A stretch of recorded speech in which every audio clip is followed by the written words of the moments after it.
Howdy. So we are back today and I have headshots coming up, new ones being taken this Sunday. So I thought today we would play with some makeup to try to get ready for that shiz. So obviously going with something, well, not obviously. My photographer, I think, is going to utilize daylight a lot for these photos. So we are going for something that looks actually very natural on the skin, though it is an opera headshot, so it's not as like completely natural as an acting headshot would be.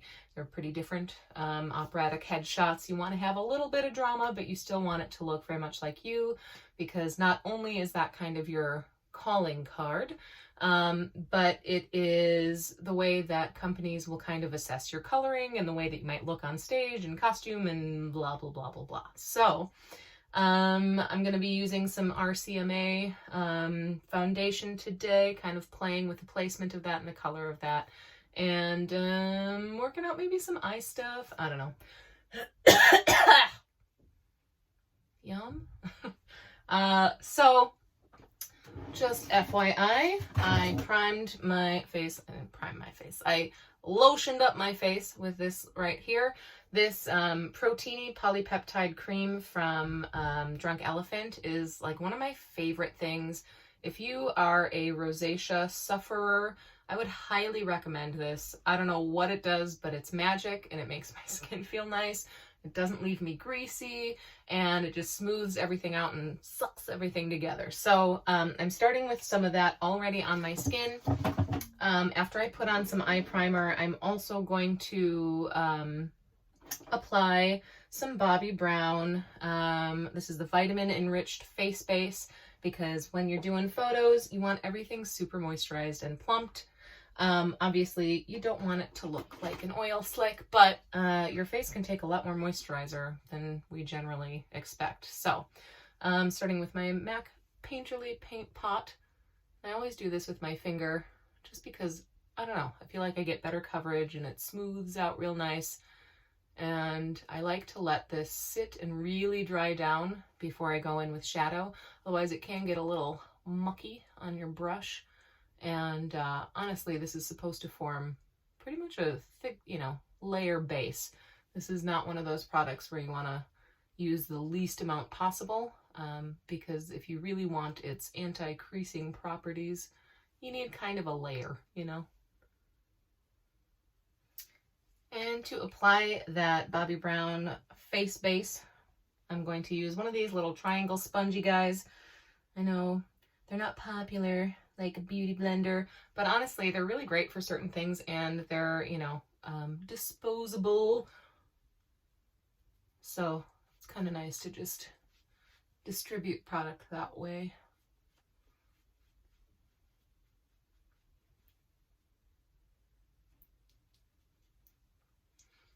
I love the feel of this. It is so moisturizing, and just, it feels fresh on your skin. And that's just a nice little bit of heaven there. Took me a long time to finish that sentence. Ooh, today's gonna be a day, guys. I got to teach some lessons after this, and boy, I'm feeling really brain dead and a lot anxious. Holy cats. Had a bit of an incident happen out front of our apartment building Thursday night of last week, and it's really kicked off my PTSD symptoms. So I'm really trying to stay distracted and not let myself get too dark, because it feels pretty dark, you know what I mean? All right, and today for my eyes, I'm going to be using the Tati Beauty palette, because, hey, neutrals are kind of where it's at for headshots and the like. You can throw a little bit of color in there, but really it should be about your natural beauty, which is hilarious as I'm about to pile 15 layers of makeup on my face. But you do want some drama around the eyes, like I said earlier, yep, but I really want to create that with some neutral tones so that it just makes my eyes look dramatic and not like my eye makeup is dramatic, if that makes sense.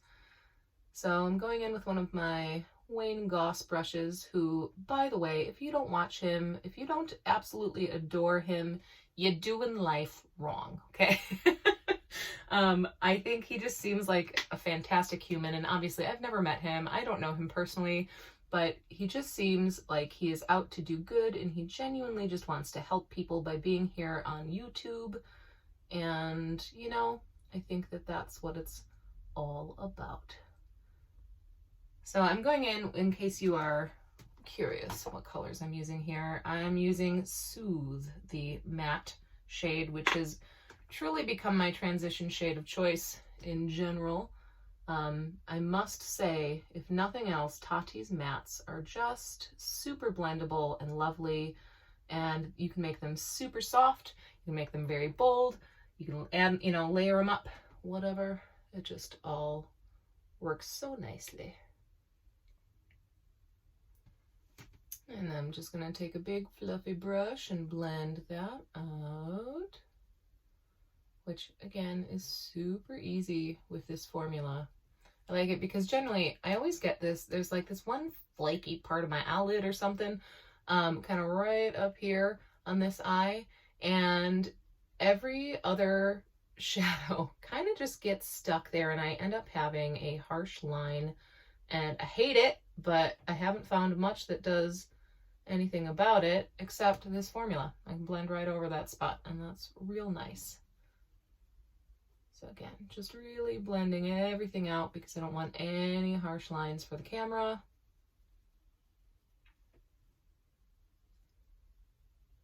And I will deepen this because one thing is that when you're in some strong daylight or some, you know, light assisted daylight, it does tend to wash everything out a little bit. So you can go a little bit stronger with your colors than you'd expect, actually. Obviously, again, that's why I'm sticking with my neutrals. I'm going to go strong with those, and not strong with a lot of color or whatever, just because, again, it should be about my eyeballs and not about the makeup that I'm wearing, you know? Okay, so now that is like 2 layers, I guess, of Soothe in my transition shade. I'm trying to really bring that out to the outer corner, and I'm gonna go in with Mercury, I think. Nope, Memory. Old eyeballs. Okay, and that is the matte black in the palette. I'm gonna go in on this little Morphe M321 brush. Now I'll say there's a big difference in quality between this Wayne Goss brush right here and this Morphe brush, right? But if you have a budget, okay, and it's real tight, Morphe brushes, they're not going to last you forever, but they do a decent job while you got them. So, you know. Anyway, I like this little guy because I can really control it. And with hooded eyes, that's kind of the name of the game. You don't want anything to get too out of control here. Now I think I'm going to just do some of that on the corner of my eye, like thus, and really carry it up, because what I'm after is sort of a lifted eyeball here, you know?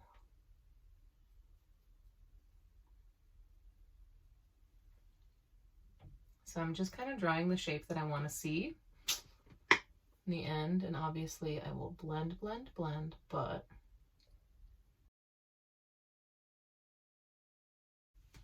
okay, super messy job. Doesn't look like much right now, but I'm going to blend it out.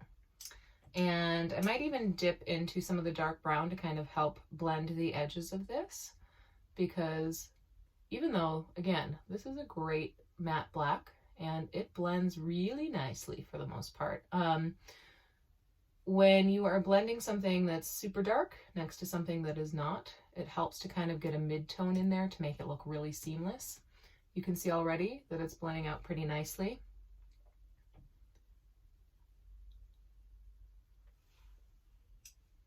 And that is 1 layer done. This is why I'm doing my eyeballs before the rest of my face, so that any fallout, any schmutz, you know, I can just wipe away and continue on with my day. I really do recommend it if you can stand it. I know it's a very personal preference. Some people love doing their eyes first. Some people cannot stand it. I used to be one of those, but then, you know, I just got sick of the fallout. So the crazier stuff I wanted to do just was impossible if I had a full face of paint on below. So I'm going in to kind of deepen that up a little bit more.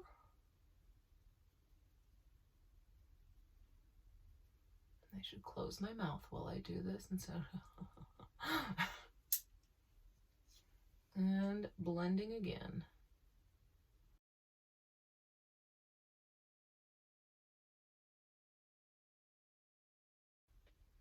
Okay, so I want to really let my eyebrows relax so that I can see where, now that the hood has dropped, where everything lies. And once I cut that away, I think we should be good. I do see a little spot that I kind of want to have a little bit more pigment in, and that is right there.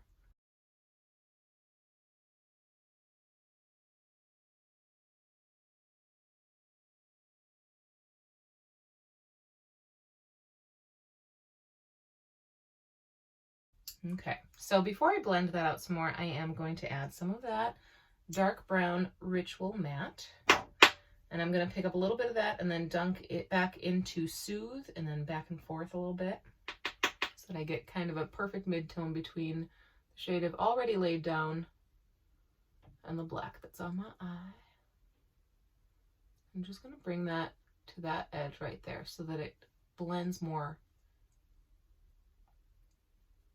Can I say that a few million more times for you? Blend, blend, blend, blend, blend, blend, blend.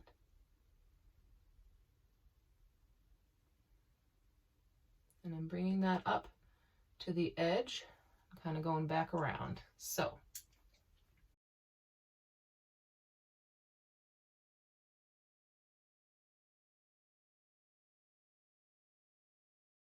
And then I'm not worried about how high I take this up toward my eyebrow. What will happen is if I, feel like it's gone too far or whatever, I'll just take a little bit of foundation or concealer or even just a lighter color and really cut that out. But since I want it lifted, I don't want to be too concerned with how messy it gets up there, because I do want to bring it up rather high. All right, I'm going to do the other side and I'll be back. I know I look crazy. It's because of the fallout and whatever, but I look a lot more lifted and that's what I'm after. Now I'm going to go in with Aura, the matte version of that, on this little MAC guy right here. And I'm going to put that in the outer corner here, and there will be some blending of that away as well. I'm going to bring that actually above where my lid sits, because my lid is so small. When I have my eyes open straight like that and I relax my eyebrows, you see so little of it that if I want any of that brightness to kind of carry up, I'm going to have to bring it up just a little bit higher. And I don't have to go full like cut crease with concealer or whatever, because I'm not looking for a really sharp edge. I'm looking for something that looks somewhat natural and blended. Ha ha ha, there's that word again. Aren't you glad you clicked this video? Okay. Yeah. I think that face should be my screenshot for the cover of this video, don't you think? Pretty. All right, so same thing on the other side.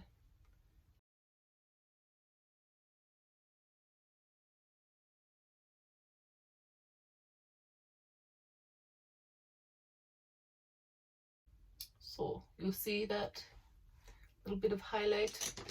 Now, what do you think we're gonna do? We're gonna blend again.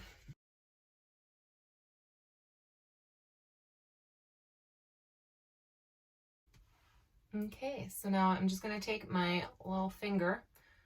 I'm gonna tap into that matte black just a little bit, just to help this transition from the light to dark, okay?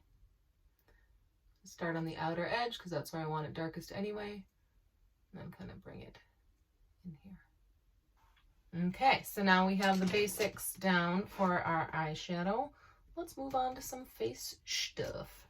First, I'm going to clean up my under eye area with a little poof and some micellar water.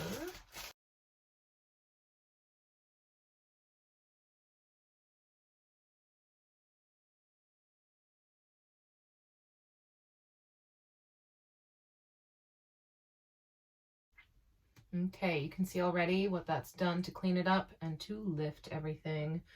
And I'm also going to go back and replace a bit of that Bobbi Brown face base underneath there, because of all places, I do not want crusty under eyes, you know? At my age, it is a thing. So where that micellar water it was, I'm just putting a little bit more of that face base. All right, so now I'm gonna go in with my RCMA palette here. Which one is this? The VK number 11. And I'm going to use a synthetic kind of flat brush to apply some general color, and I will use another brush to kind of blend it all in, but I'm going to do a little bit of highlight and contour with these shades here. This is a disaster, but I will show you that's what my palette looks like. It has been well loved and well used, and this is from my kit. Because this stuff really is, I think, the gold standard for any kind of camera work. It just does the right stuff, you know, blends into your skin, makes it look like you just have naturally flawless skin, and who doesn't want that? So again, I'm not actually going for the final look here when I'm applying this. This is just kind of a rough getting some color on the face moment. And I'm going to take my finger to apply that kind of contoury shade here.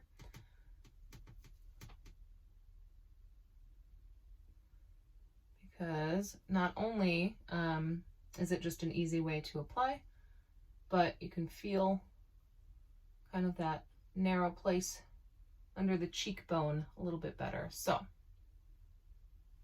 there we go. Gonna do a little bit of this down the side of the nose.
Okay, so as you can see, I've got a little bit of a lighter color in certain spots. I've got some contour on, and I've got some general face color. And I'm going to blend that all together using this Scott Barnes number 68 brush.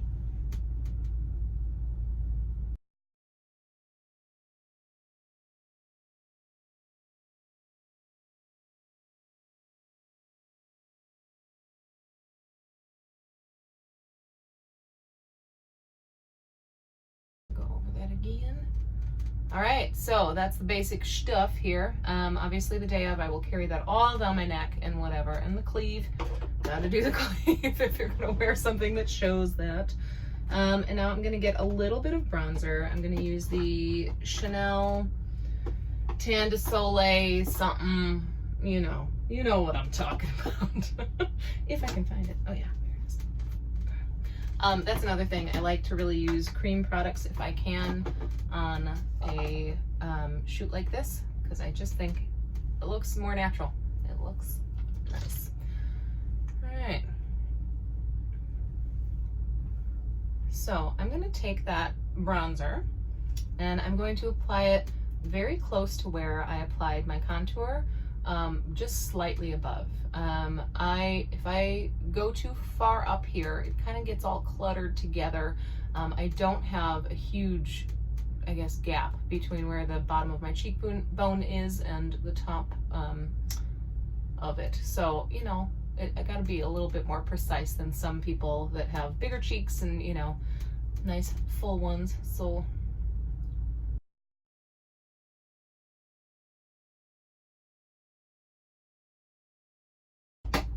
all right, so now I'm gonna set with powder, but I want to do it very specifically and not all over the place.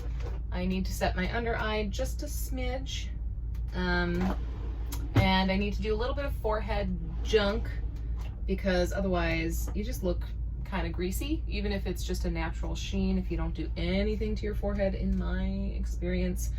I'm going to use a brush to apply it for the most part.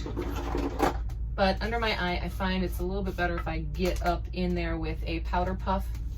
I'm using this Natasha Denona one, but honestly, I just bought a pack of 3 for my kit on Amazon. Come like this. They're real nice. They work just as well, so don't feel like you gotta spend a ton of money. I think that pack of 3 was like $7 or whatever. So I'm gonna go in with the Hourglass setting powder. This doodad right here, because I like that it's very light. It is not a lock and load kind of situation, and again, because of the camera, that's what I want. I'm gonna just make sure things are mostly blended there, and that I don't have any, well, not any creases, because honestly, my eyes always have creases under them. There's nothing I can do. So I'm taking that and I'm truly just going right under my eye here. So you can kind of see the difference there. It also takes away sort of that weird shiny thing.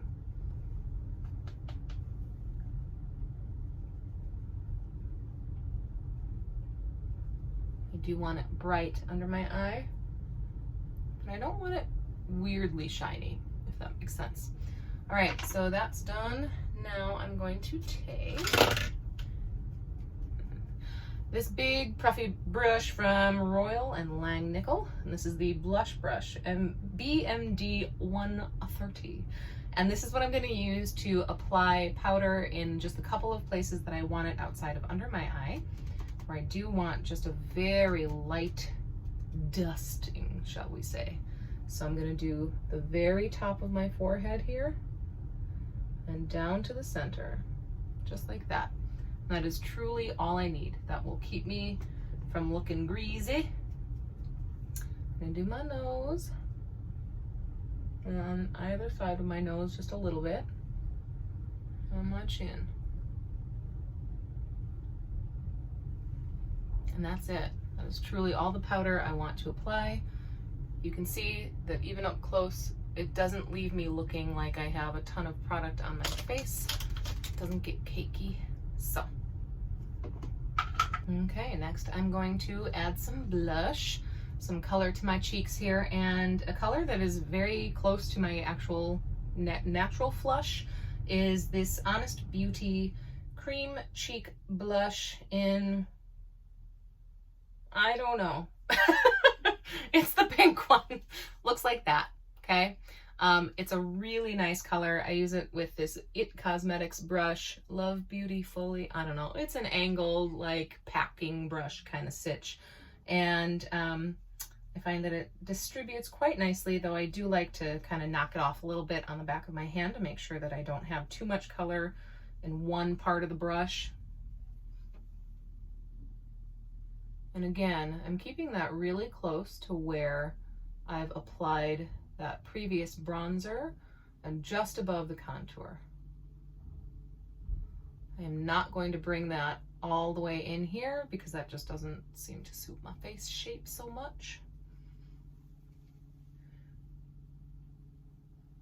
I'm gonna do some brows, which is the same as what I do all the time, so go look at my other videos if you want to see that. I'm gonna do them off camera. I'll be right back. What a difference a brow makes, huh? It's a little bit more drama. Also, tip for women of a certain age, like me, if you have eyebrows that have started to kind of thin and fall out, and maybe they're not what they once were because of overplucking or just age or whatever, bring them closer together than you'd think. You actually want them to start right on the sides of your nose, and I'm not talking about where your nostrils are, I'm talking about the bone structure. Believe it or not, bringing them a little bit closer together makes you look a little younger. Hey. All right, so now that I've done that, I'm gonna do, again today, because, you know, it doesn't actually matter, this is just kind of putzing around to get a feel for what I want to do the day of. I'm gonna use my Tom Ford liquid liner. The day of, I will probably use my Inglot gel liner with a little bit of Duraline, because I don't want that stuff smearing all over my face as I take pictures, and that stays in place really well. Not that this doesn't, but it just has a different look. I think this is a little bit harsher and I don't want that. So the Inglot gel liner is just this little guy right here. Yeah, the AMC eyeliner gel, whatever. It's great stuff, and with a little bit of Duraline, it should stay in place and I don't have to mess with it again. I also like that I can apply it with a super teeny tiny brush. This little angled brush by Sonia Kashuk from Target. This guy right here, if you have hooded lids and you have a hard time kind of getting that liner to be thin enough without skipping or kind of chunking around because your lids are a little bit crepey or bumpy or whatever, this is your best bet. That Duraline really thins it out to the point where you can just kind of stamp it on, or you can paint it and it's thin enough that it's not going to skip on you. So little tip from me to you, all right? I'm going to do some eyeliner. I'm not going to take it winged out along with this line. I'm really just going to bring it there and do like a little nip, okay?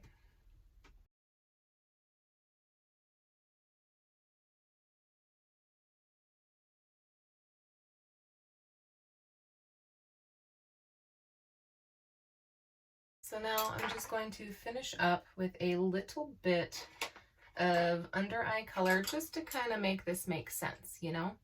And I'm going to go back into my Tati Beauty palette. I'm going to pick up a little bit of that Soothe color again, and I'm going to be using my Wayne Goss number 20, which is the softest pencil brush ever.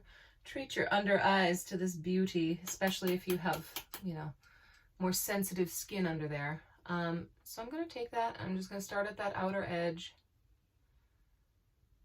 I'm going to blend that along sort of that cut of the black right there,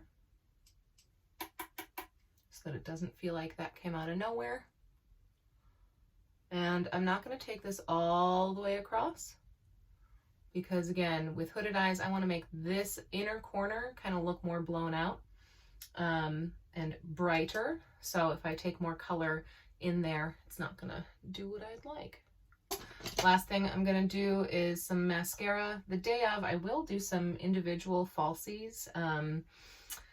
And maybe, I don't know, maybe I'll record some of that sometime for you if you guys are curious how to apply those. I don't want to do a strip lash because on me, the inner corners just always rise like 5 minutes afterward.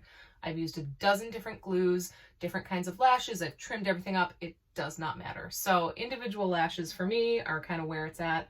But also, they don't make it very obvious that you're wearing falsies. Like, it looks like that could just be your natural lashes, especially if you kind of get used to them and do them pretty well. So I'm going to go in with a little sample of the Pat McGrath Labs Fetish Eyes Mascara. I love this stuff. Again, day of, I will curl my lashes. Don't really care today, so I'm not gonna. Plus, this stuff is pretty good at helping bring your lashes some kind of lift.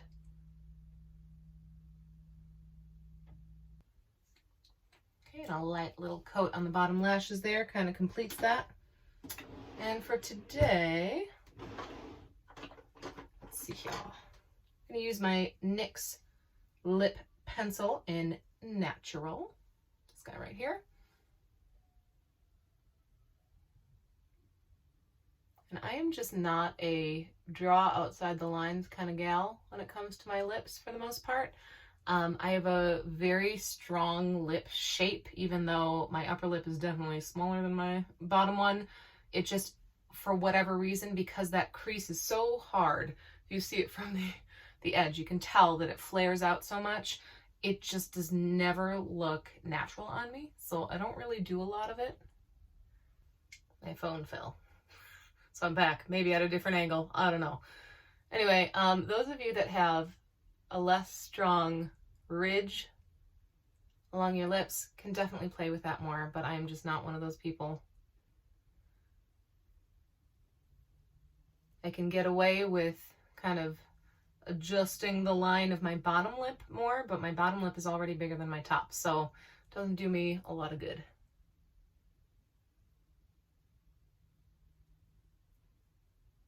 And I'm just kind of coloring in the outer ridges of this to give my lips a little bit more volume.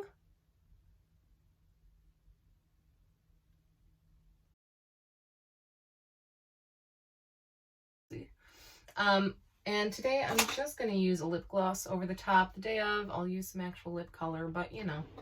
I am someone who, while I love the look of lipstick, I really am not a fan of how it feels on my lips for the most part, or how much it migrates.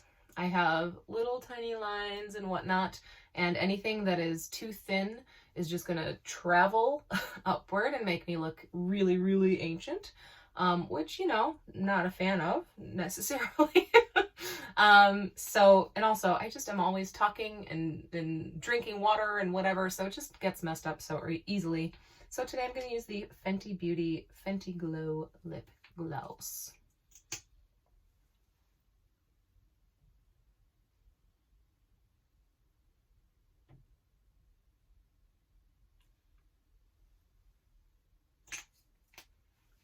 Okay. So there you are. It's the final look. I always feel like a weirdo. Like, you know those still shots of people like, yeah, ooh, I am not that person. I mean, I can be in photographs because you don't see me laughing hysterically afterward. But on video, not that person, right? So that's the look. I hope you all had some fun with me here today. I hope it was informative. If not, you know, no pressure. It's cool. I hope I'll see you next time.